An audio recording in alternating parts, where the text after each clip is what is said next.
아멘. 오늘 욥기서 37장 보겠습니다.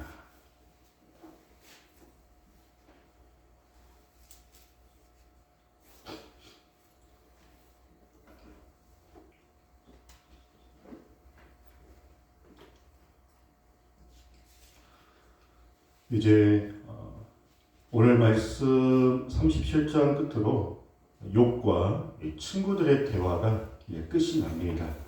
그동안 네 번째 친구였던 엘리후가 욥을 바른 믿음으로 깨우치기 위해서 아주 길게 이야기를 했습니다.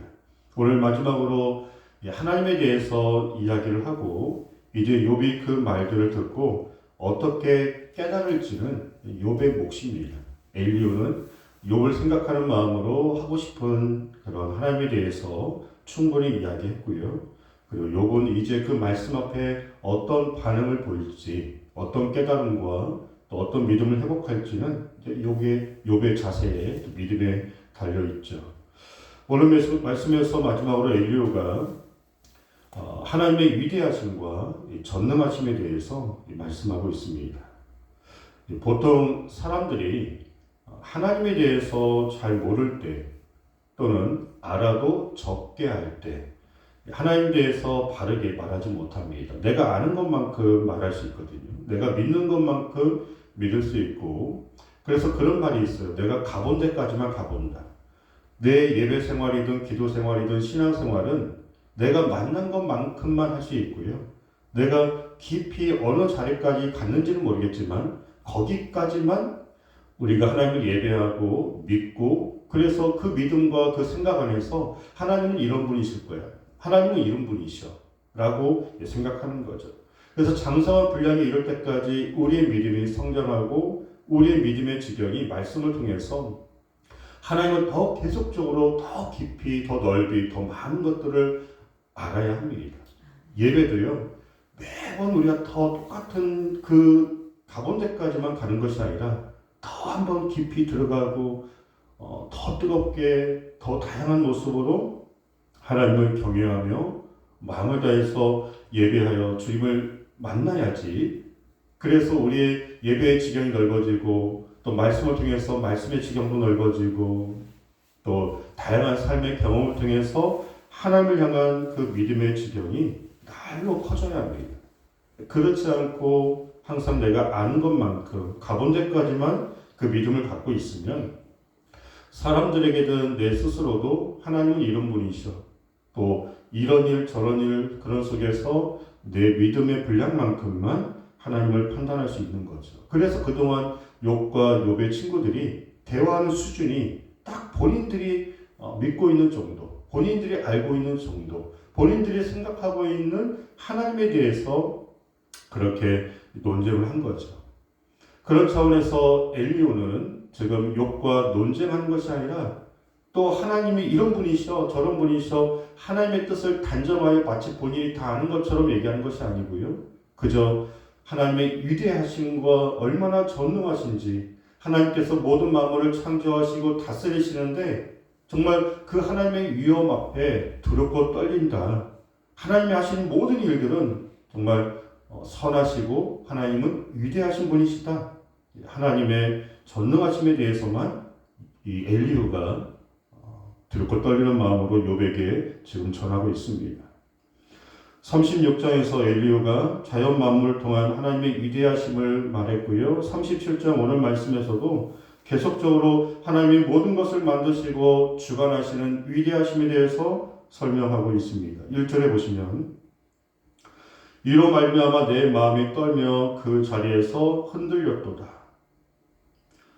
하나님 앞에, 그 위대하심 앞에 내 마음이 떨렸고 차마 설 수 없어서 내 육신과 또 내 마음과 영혼이 그 위대하심 앞에 내가 설 수 없었다. 사실 이게 하나님 앞에 믿음의 자세거든요. 그런데 그동안 욥과 새 친구들의 모습은 이런 모습이 없었어요. 하나님이 위대하시고 찬양받게 합당하시고 그 전능하심 앞에 그들이 꿇어 엎드려 하나님의 이름을 높이며 이 어려운 상황 속에서도 하나님의 뜻이 무엇인지 함께 손잡고 기도하며 주 앞에 섰어야 하는데 하나님은 이런 분이셔? 아니 저런 분이셔? 그런 자기의 믿음과 기준을 가지고 논쟁하고 대화하는 게 전부였습니다. 그런데 엘리야는 그의 말을 통해서 그들의 모든 시선을 하나님께 향하게 합니다. 그리고 하나님이 얼마나 위대하시고 전능하신 분이신지 함부로 우리가 이렇다 저렇다 우리의 생각 가지고 우리의 상황을 하나님의 뜻이 이렇다라고 말할 수 없는 분이라는 것을 이야기하고 있습니다. 2절에 보시면 하나님의 음성 곧 그의 입에서 나오는 소리를 똑똑히 들으라. 하나님의 음성, 하나님의 입에서 나오는 그 소리를 들으라는 차원에서 3절에 번갯불로 비유하고 있고요. 4절에서는 천둥으로 묘사하고 있습니다. 번갯불과 천둥은 동시적으로 모든 사람들이 듣고 볼 수 있는 엄청난 자연현상이죠. 하나님의 위대하심, 하나님의 전능하심, 하나님의 그 음성, 이거를 무엇으로 표현할 수 있을까라고 할 때 최대한 표현할 수 있는 게 천둥과 번개 소리로 하나님의 음성을 비유하여 설명하고 있습니다. 5절에 하나님은 놀라운 음성을 내시며 우리가 헤아릴 수 없는 큰 일을 행하시느니라. 하나님의 놀라운 음성, 하나님 하신 모든 일들은 우리가 헤아릴 수 없을 만큼 위대하신 분이시라는 것을 말씀하고 있습니다. 그러면서 6절에 하나님은 눈을 내리게 하시고 비를 내리게 하시고 또 때에 맞게 큰 비와 적은 비를 내리게 하시고 7절에 모든 사람들이 일을 할 수 있도록 사계절과 좋은 기후를 허락해 주시고 8절에 겨울이면 동물들이 땅속으로 들어가 동면하게 하시는 신묘망측한 모든 세상 만물을 참 하나님께서 다스리고 계시다는 것을 10절에 하나님의 입김으로 얼음을 얼게 하시는 그런 추운 또 겨울을 허락하시는 이 세상 만사 모든 사계절과 또 모든 동물 만물들을 하나님께서 통치하시고 다스리시니까 이렇게 질서 가운데 또 평화롭게 은혜 가운데 모든 만물들이 움직이고 있다라는 것. 이것이 어떻게 자연스럽게 이루어지겠느냐? 사람이 힘을 하겠느냐? 누가 하겠느냐? 하나님이 만드시고 하나님이 다스리시니까 이 모든 것들이 질서 있게 움직여지고 있다라는 하나님의 위대하심을 엘리야가 선포하고 있습니다.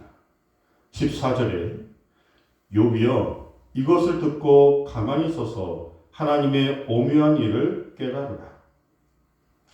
엘리야의 말을 듣고 이제 곰곰이 하나님이 어떤 분이신지를 욥에게 생각해 보라는 겁니다. 그동안은 내가 의로운데 내가 왜 이런 고난을 받아야 돼요? 하나님 빨리 말씀해 주세요. 그런 자기의 의의를 가지고 자기의 어떠한 이 기준과 생각 가지고 하나님을 어떻게 한번 해보시겠다는, 그런데 하나님께로부터 듣고자 하는 음성은 자기가 바라는 음성만 있었어요. 너 의로와, 그리고 너 잘못한 거 없어. 하나님의 진짜 그 뜻이 무엇인지를 들을 자세가 안 돼 있는 거죠. 본인이 억울하고 또 본인이 생각하는 하나님의 기준을 가지고 나아가 본인이 듣고 싶은 대답과 응답을 기다렸기 때문에 그래서 하나님이 침묵하시는 겁니다. 기도 응답도요. 우리가 그 응답을 통해서 하나님께 더 영광 올려드리고 하나님의 기쁨이 되는데 그 응답을 사용하고자 하는 준비된 자들에게 응답이 있는 겁니다.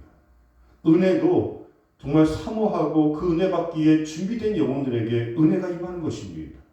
하나님의 말씀도요. 네 주님 어떤 말씀이라도 제가 듣겠습니다. 사모하는 마음으로 은혜 받고자 하는 마음으로 말씀을 들어야 그 말씀이 꿀송이처럼 달게 느껴지는 겁니다. 천하 없는 말씀이라도 내가 들을 준비가 안 돼 있으면요. 다른 생각으로 또 졸고 여러 가지 또 방해의 마음으로 그 말씀이 내 마음에 부딪히는 거죠. 은혜는 사모해야 하고요. 또 하나님 앞에 늘 준비된 마음 들으려고 하고 받을 준비가 되어 있는 심령들에게 그 은혜가 임하는 것이죠. 그래서 엘리후는 하나님을 대신해서 욥의 마음을 준비시키고 있는 겁니다. 그 위대하심과 전능하심 앞에 너의 말을 이제 그만해라. 너의 기준과 네가 의롭다는 게 의로우면 얼마나 하나님의 앞에서 의로울 수 있겠느냐. 그래서 너의 모든 걸 다 내려놓고 이제 하나님의 뜻이 무엇인지를 들을 준비가 되어 있을 때 분명히 하나님 말씀하실 것이다. 내일 말씀에 하나님이 비로소 욥에게 말씀하시는 장면이 나옵니다. 자, 그러면서 마지막으로 24절에 그러므로 사람들은 그를 경외하고 그는 스스로 지혜롭다 하는 모든 자를 무시하시느니라. 결론적으로 엘리후가 하나님의 위대하심에 대해서 말하는 것은 하나님을 경외하고 우리 스스로 무엇인가 아는 것처럼 또 우리가 뭔가 할 수 있는 것처럼 생각하는 모든 것들을 다 내려놓고 또 우리의 적은 믿음으로 하나님 이러실 거야, 저러실 거야, 하나님이 이런 분이야, 저런 분이야, 그 생각 또한 다 내려놓고 그저 하나님은 위대하십니다, 전능하십니다, 우리의 모든 삶을 주님께 의탁합니다. 그저 우리는 기도할 뿐입니다. 우리가 분명히 알 수 있는 건 말씀 외에는 없을 뿐이고요. 그리고 우리가 하나님 앞에 우리의 모든 삶을 맡겼으니 하나님의 그 선하심으로 우리의 삶을 인도하여 주시옵소서. 그런 믿음이 있을 때 꼭 좋은 일만 아니더라도 어려움을 당하더라도 우리는 하나님을 찬양할 수 있는 겁니다. 왜요? 믿는다고 했으니까. 우리가 주님을 찬양하고 감사하며 어떠한 의심과 불신과 원망, 불안함이 떠나가게 하는 것은 그 위대하심 앞에 하나님을 전적으로 경외하는 마음이 있을 때 우리가 온전한 믿음 안에서 매 순간순간 승리할 수 있는 줄 믿습니다. 기도하겠습니다. 하나님 아버지 감사합니다.